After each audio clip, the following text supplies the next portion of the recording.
Well, it's now Monday, the 15th of August, and it's about 6 days since I had my my right mastectomy.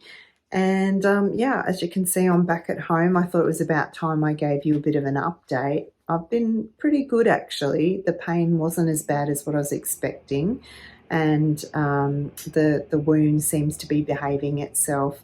So when you have had a mastectomy or something similar, they send you home with a drain. So because there's a lot of fluid that builds up in the wound, they actually leave some plastic tubes in the wound under here so that the fluid can drain out. And this is pretty gross, so look away if you're easily grossed out.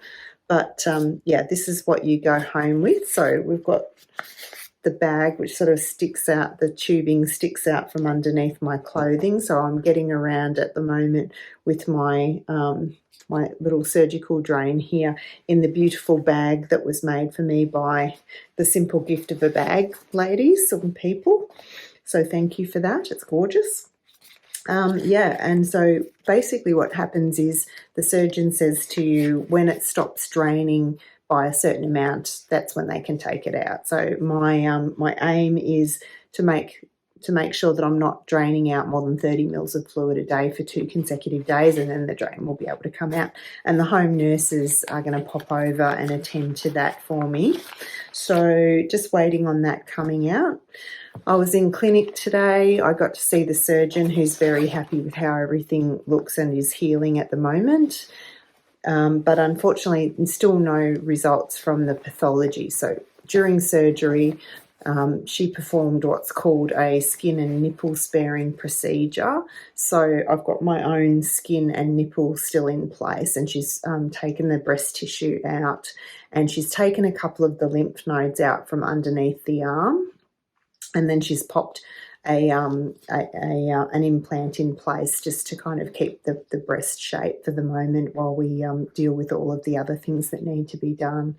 So now I'm just waiting for them to assess the lymph nodes to see whether or not there was any cancer cells in there. So really what it comes down to as to whether or not I need any further treatment is whether or not there was any cancer in the lymph nodes, because that signifies that some cancer cells have started to move out from the breast and may have escaped into other parts of the body. If that happens, then I might need chemotherapy, radiotherapy. So I just have to wait and find out. So the plan at the moment is that next week, next Monday, the 22nd, I'm going back into clinic, and that she hopefully will have the pathology results by then for me. They will then discuss the results of the pathology at what they call a multidisciplinary meeting. So all the different kinds of specialists, the surgeons, the oncologists that do radiology, like radio-oncology and chemo oncology, will all be at this meeting, and they'll discuss what they would recommend as far as treatment goes. And then I'll get a chance to find out what they think I should do. And then it's up to me to decide.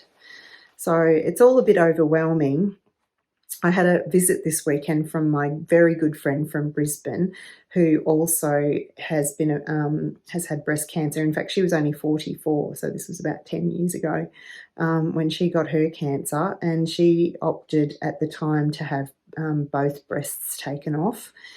And she was telling me actually that for people who have locally invasive cancers like she had and like I have, there's about a 70% chance that the lymph nodes will be negative, won't have any cancer cells in them. So I'm clinging on to that and hoping like heck that with the odds in my favour that that's what's going to happen, and that there won't be any need for chemotherapy or anything.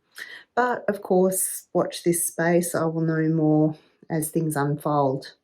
My friend actually described this whole process as like the dance of the Severn Veils. She said at every single stage, the next little bit gets revealed one bit at a time, one veil at a time. And so you can't actually see the end point. You just got to keep getting through, you know, unveil the next bit and then deal with that, and then unveil the next bit and deal with that. I thought that was a pretty good description, because that's, you know, exactly what it feels like at the moment, and it's very, very difficult to have any certainty or make plans. But I get the impression, you know, already that this is going to be an exercise in living with uncertainty. So I think I'd better get used to that. All right, I will update you again shortly.